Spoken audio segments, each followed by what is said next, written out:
Excella Education Study in USA assured scholarship. Contact 9881 96666. నమస్తే, welcome to అజన్. నేను మీ మాధురి. ఉమెన్స్లో గర్భాశయంలో వచ్చే fibroids అనేవి తరచుగా చూస్తూ ఉంటాం. అసలు ఈ ఫైబ్రాయిడ్స్ అంటే ఏంటి, ఎలా వస్తాయి, ఎందుకు వస్తాయి, దీనికి ఎలాంటి ట్రీట్మెంట్స్ అవైలబుల్గా ఉన్నాయి, డీటెయిల్గా చెప్పడానికి మనతో పాటు ఉన్నారు కావ్యప్రియ వజ్రాల, గైనకాలజిస్ట్. తను అడిగి డీటెయిల్గా తెలుసుకుందాం. నమస్తే మ్యామ్. మ్యామ్, ఉమెన్స్లో ఫైబ్రాయిడ్స్ అనేవి చాలా, అంటే కొంతమందిలోని ఇవి ఎక్కువగా కనిపిస్తూ ఉంటాయి. రిపీటెడ్గా ఒకసారి దాన్ని తొలగించినప్పటికీ కూడా రిపీటెడ్గా కనిపిస్తూ ఉంటాయి. అసలు ఈ ఫైబ్రాయిడ్స్ అంటే ఏంటి, ఎలా వస్తాయి, ఎందుకు వస్తాయి? ఈ ఫైబ్రాయిడ్స్ అనేవి ఏంటి అంటే, ఇఫ్ యూ సీ దిస్, ఇది మనకి first basic knowledge about female reproductive system. ఇది వెజైనా అండి, ఇది గర్భసంచి, ఇది మనకి ట్యూబ్స్, ఇవి రెండు అండాశయాలన్నమాట. సో ఈ గర్భసంచిలోనే మనకి బేబీ ఇంప్లాంట్ అవుతుంది, పెరుగుతుంది, ఇందులోంచి బయటికి డెలివరీ వస్తుంది. సో ఇక్కడ కనుక మీరు చూసుకుంటే దిస్ యూట్రస్, ఈ స్పెసిమెన్ వచ్చి showing so many diseases.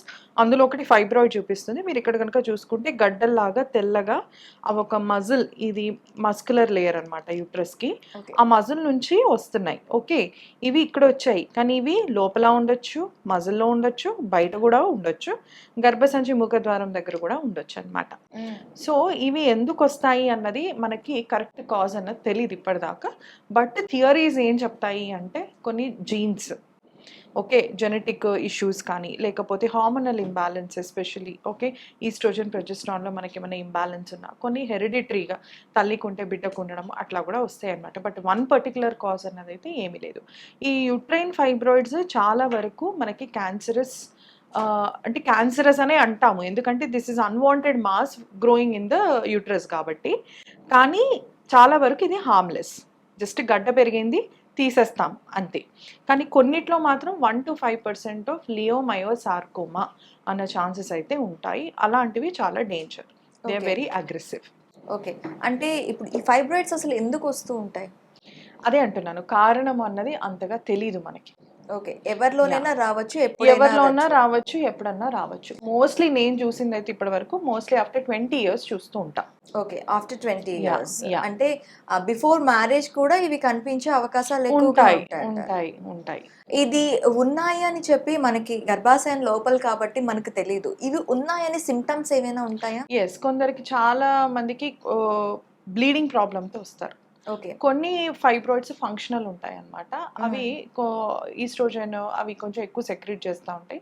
So దానివల్ల మనకి ఎక్కువ బ్లీడింగ్ అవ్వడం అట్లా జరుగుతూ ఉంటుంది. One is that. అది కూడా లొకేషన్ వచ్చి లోపల కనుక ఉంటాయి. ఈ లోపల పొరలో ఉండే ఫైబ్రాయిడ్స్ చాలా బ్లీడ్ అవుతాయి. ఇక్కడ ఉన్నాయి కొన్ని బ్లీడ్ అవుతాయి, కొన్ని బ్లీడ్ అవ్వవు. బయట ఉన్నాయి అంత ఫంక్షనల్గా ఉండవు. So this is about the locality. అయితే ఇంకొన్ని ప్రెషర్ సిమ్టమ్స్ ఉంటాయి. యూరిన్ ఊరికే రావడం, మోషన్ సరిగ్గా రాకపోవడం, కాన్స్టిపేషన్ ఉండడము, అట్లా ఉన్న వాళ్ళు ఒకసారి స్కాన్ చేసుకుంటే మనకు తెలిసిపోతుంది. ఇంకొందరికి ఏంటంటే ఇది మనకి ఒక 12 weeks, అంటే ఇది మనకి మామూలుగా యూట్రస్ వచ్చి ఒక 5 weeks, అంటే ఇంత ఉంటుంది యూట్రస్. అది ఇంత అయ్యేంత వరకు మనకు తెలియదు. ఇంతకన్నా పెద్దగా అవుతుంది గడ్డల వల్ల అంటే కొంచెం ఇక్కడ తెలుస్తుంది, హెవీనెస్ తెలుస్తుంది. కొందరు ఇంతవరకు వచ్చినా కూడా వాళ్ళు కనిపెట్టుకోలేరు. They are not conscious about what is happening in their abdomen. So mass లాగా, ప్రెగ్నెన్సీ లాగా కూడా మా దగ్గరకు వచ్చిన కేసెస్ ఉన్నాయి. 9 నెలల నిండు గర్భం అయితే ఎలా ఉంటుందో అంత పెద్ద పెద్ద గడ్డలు వేసుకొని కూడా వచ్చిన వాళ్ళని కూడా చూసామన్నమాట. ఓకే, ఇది వచ్చిన తర్వాత దీనికి ట్రీట్మెంట్స్ ఎలా ఉంటాయి మ్యామ్? త్రూ మెడిసిన్స్ ఉంటాయా, లేకపోతే సర్జరికల్ ఇవి మీరు సజెస్ట్ చేస్తుంటారా? ట్రీట్మెంట్స్ ఎలా ఉంటాయి? ఎలా ఉంటాయంటే మనకి మెడికల్ మేనేజ్మెంట్ ఉంటుంది, సర్జికల్ కూడా ఉంటుంది. కొన్నిట్లో జస్ట్ వెయిట్ అండ్ వాచ్. కొందరిలో ఏంటంటే మనకి మెనోపాజ్ అట్లా దగ్గరకు వచ్చినప్పుడు కొందరిలో చిన్న చిన్నగా కనిపిస్తే అవి ఏం పెద్ద ఫంక్షనల్ ఉండవు, ఏమి ఉండవు, జస్ట్ అలా ఉంటాయి, కానీ పెరగవు కూడా.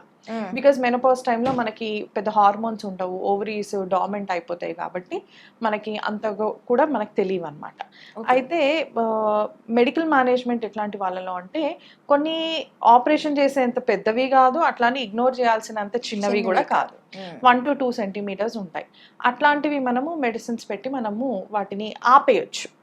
మొత్తానికైతే పోతాయని కాదు, చిన్నగా అవుతాయి, మొత్తానికి 100% డిసపియర్ అయితే అవ్వు, చిన్నగా అయితే అయిపోతాయి. అదొకటి. ఇంజెక్షన్స్ ఉంటాయి మనకి, GnRH అనలాగ్స్ అని, అవి పెట్టినా కూడా మనము కొన్ని ఏంటంటే సర్జరీ చేసే ముందు చాలా పెద్దగా ఉందనుకోండి, చాలా పెద్దగా ఉంటే ఇన్సిషన్ కూడా పెద్దగా ఇవ్వాలి.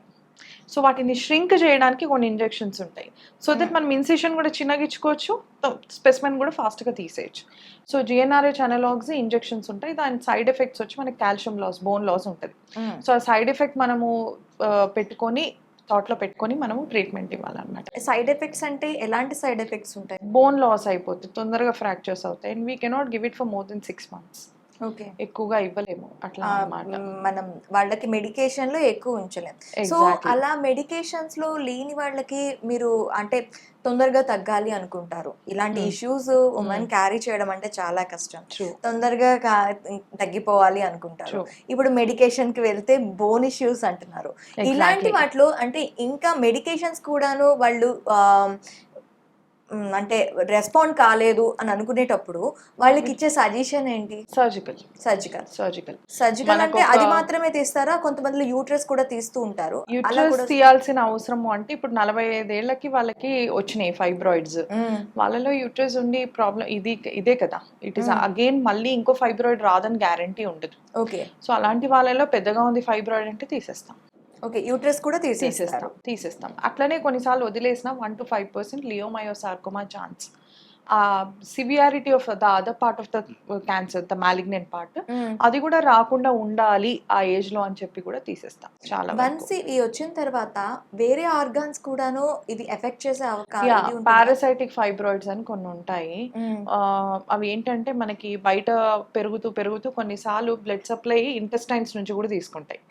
తీసుకొని వాటికి అటాచ్ అయిపోతాయి. సో ఇక్కడ నుంచి డిటాచ్ అయిపోవచ్చు, లేకపోతే అటాచ్డ్ ఉండొచ్చు, కానీ అక్కడి నుంచి కూడా సప్లై తీసుకొని ఇంకా పెద్దగా పెరుగుతూ ఉంటాయి అన్నమాట. Okay, so that is one thing అనమాట. ఇంకొకటి యూట్రైన్ ఆర్టరీ ఎంబలైజేషన్ అంటారు. చాలా పెద్దగా ఉన్న ఫైబ్రాయిడ్స్, ఇప్పుడు suppose young girl is there, the fibroid is too big. Sometimes laparoscopy is also not possible if it is too big. You can go for uterine artery embolization. దీనికి feed చేసే blood vessels ఏవైతే ఉంటాయో వాటిని seal చేసాము అంటే అవి size మొత్తం shrink అయిపోతుంది. ష్రింక్ అయిపోయినప్పుడు you can do laparoscopy myomectomy or you can do a mini laparotomy and you can take off this thing fibroids అట్లా. ఓకే, అంటే ఇప్పుడు 45 years ఆఫ్ ఉమెన్ కి అయితే గర్భసంచిని కూడా తీసేస్తామని చెప్తున్నారు.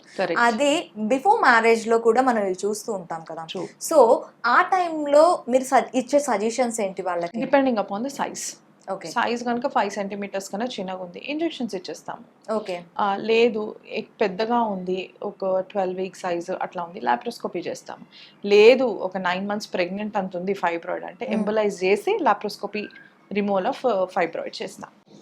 వాళ్ళకి అంటే గర్భసంచి మీద మళ్ళీ అంటే ఇది వచ్చిన తర్వాత మళ్ళీ రాదు అనే ఛాన్స్ అయితే లేదు. ఉన్నవి తీస్తారు. సో ప్రెగ్నెన్సీ టైంలో ప్రాబ్లమ్స్ వస్తూ ఉంటాయి కదా అలాంటి. అంటే ఎవ్రీ 6 months మనం చెక్ చేసుకుంటూ ఉండాలి, ఏమన్నా కొత్తగా వచ్చినాయా లేదా. వచ్చినాయి అంటే వెంటనే మెడికల్ మేనేజ్మెంట్ స్టార్ట్ చేసేస్తాం. అయితే మ్యామ్ ఇప్పుడు ఒకసారి ఇప్పుడు 20 years వాళ్ళకి మనం చూసాము, వాళ్ళకి ఫైబ్రాయిడ్స్ 6 months కి చూస్తున్నప్పుడు వాళ్ళకి వస్తున్నాయి, తీస్తున్నాం, ఇవన్నీ మనం చేస్తున్నాం ప్రాసెస్లో. ఆఫ్టర్ దట్ ఒకవేళ ప్రెగ్నెన్సీతో ఫైబ్రాయిడ్స్ ఉన్నాయనుకోండి, అది బేబీకి ప్రాబ్లం అవుతుందా? అది అలాంటప్పుడు ఎలాంటి జాగ్రత్త? ఇది ఒక మనము కొంచెం కాంప్లికేటెడ్ సిచ్యువేషన్ అనే చెప్పుకోవాలి. ఎప్పుడైతే మనకి ప్రెగ్నెన్సీ విత్ ఫైబ్రాయిడ్స్ ఉన్నప్పుడు red degeneration changes of fibroid అని ఒక కండిషన్ ఉంటుంది. అందులో ఏంటంటే సివియర్గా పెయిన్ రావడం, కొన్నిసార్లు ఫీవర్ రావడము అట్లాంటివి జరుగుతూ ఉంటాయి అన్నమాట. సో అలాంటి టైంలో మనకు కొంచెం WBC కౌంట్ కొంచెం పెరిగినప్పుడు, కొంచెం ఇన్ఫెక్షన్ ఇంకేమన్నా ఉన్నప్పుడు మనకు కొన్నిసార్లు కొరియామ్నియోనైటిస్, అబార్షన్ అయ్యే ఛాన్సెస్ ఎక్కువగా ఉంటాయి. సో ఈ కండిషను ఎప్పుడెప్పుడైతే ఉన్నప్పుడు ఆల్రెడీ ఫైబ్రాయిడ్ ఉండి ప్రెగ్నెంట్ ఉన్నప్పుడు మనం వాళ్ళకి ముందే హెచ్చరించాలన్నమాట. ఇలాంటి ఎపిసోడ్స్ రావచ్చు, ఇలాంటి డేంజర్స్ కూడా ఉండొచ్చు అని మనం వాళ్ళకి ముందే హెచ్చరించాలి. సో ఒకవేళ సిజేరియన్ కనుక అనుకుంటే మనము సిజేరియన్తో పాటు ఫైబ్రాయిడ్ కూడా తీసేయచ్చు. బట్ కాకపోతే కాంప్లికేషన్ ఏంటంటే బ్లడ్ లాస్ అనేది చాలా ఎక్కువ ఉంటుంది. మనకి గర్భసంచి చాలా ఒక 10 times పెరిగినప్పుడు మనకి దాని బ్లడ్ సప్లై కూడా అంత పెరుగుతుంది. సో మనం బేబీని తీసాక ఫైబ్రాయిడ్ తీసేటప్పుడు కూడా చాలా బ్లడ్ లాస్ ఉంటుంది అనమాట. సో అవన్నీ మనం ముందే హెచ్చరించి మనం వాళ్ళకి కాంప్లికేషన్ ఎక్స్ప్లెయిన్ చేసి బ్లడ్ లాస్ ఉంటుంది, బ్లడ్ ట్రాన్స్ఫ్యూషన్ ఉంటుంది, కొన్నిసార్లు ఆగకపోతే ఎంబలైజేషన్ కూడా చేయాల్సిన అవసరం ఉంటుంది అని మనం చెప్పి మనము సిజేరియన్తో పాటు మయోమెక్టమీ కూడా చేయొచ్చు అనమాట. ఓకే, అంటే ఇది కంట్రోల్ చేయడానికి ఉండదు ఆ టైంలో ఫైబ్రాయిడ్ ని కంట్రోల్ చేయడానికి? నో కంప్లీట్ గా బేబీ ఎఫెక్ట్ అవుతుంది అంతే. సో ఈ కాంప్లికేషన్ని బేర్ చేస్తూ బేబీని క్యారీ చేయాలి. చేయాలి. అందుకే ఎప్పుడు కూడా చెప్తాను, ప్రెగ్నెన్సీ అన్నది ఎప్పుడు ప్లాన్డ్‌గా ఉండాలి. ఓకే. సో ఇలాంటివి ఉన్నప్పుడు ఇలాంటి ఇలాంటి ఇరకాటంలో complications ఉండేటప్పుడు- చిక్కుకోకూడదు. Exactly. It's not just about the fibroid, anything, sugar కానీ, బీపీ కానీ, లేకపోతే థైరాయిడ్ కానీ, అనీమియా కానీ, వెయిట్ గెయిన్ కానీ, పీసీఓడి కానీ, ఇట్లాంటివి ఎన్ని కండిషన్స్, హార్ట్ ఇష్యూస్ కానీ, కిడ్నీ ఇష్యూస్ కానీ, ఏవి ఉన్నా కూడా మనం ఈ ప్రాబ్లమ్స్కి వాడే మందుల ప్రభావం బిడ్డ పెరుగుదల మీద ఉంటుంది. సో దీన్నే టెరటోజెనిసిటీ అంటారు. సో డెఫినెట్గా ఇలాంటి కండిషన్స్, కోమార్బిడ్ కండిషన్స్ ఏ ఉన్నా కూడా వాటిని అన్నిటినీ సార్ట్అవుట్ చేసుకొని ఒక 3 to 4 months ముందు నుంచే మనం ఫోలిక్ యాసిడ్ అనేది వేసుకొని ప్లాన్డ్గా ప్రెగ్నెన్సీ కనుక చేసుకుంటే it is very beneficial for the mother.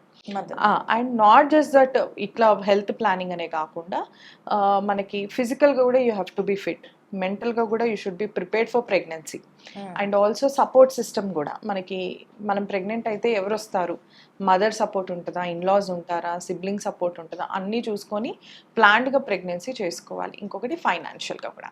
ఇప్పుడు మనం ఉన్న సిచ్యువేషన్లో మనకే జాబ్ అట్లా ఉన్నప్పుడు కొందరికి బేబీ అన్నది బర్డెన్ అయిపోతుంది. Again that will fall on the relationship.